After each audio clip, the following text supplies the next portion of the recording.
Welcome to the Rim Break Rodeo. We hope this video helps.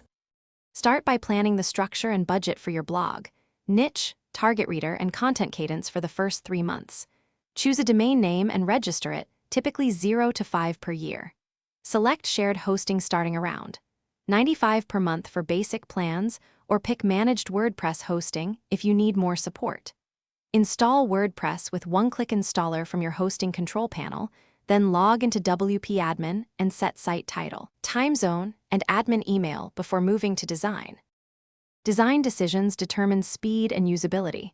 Select a lightweight theme and child theme for faster load times to allow easy custom edits. Pick a responsive layout and test on phone and tablet.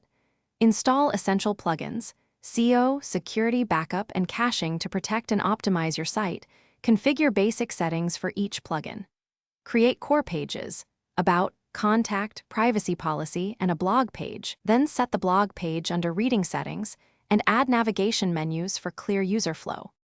Prepare launch content and optimization steps before publishing. Write at least 5 cornerstone posts of 800 to 500 words each to establish authority and give visitors substance. Optimize posts. Focus keyword and title, meta description, first 100 words, and image alt text. Compress images to under 200 KB and use descriptive file names. Set permalinks to post name for clean URLs. Create a sitemap with your SEO plugin and submit it to search engines. Test form. Thanks for watching. Consider subscribing if we helped you.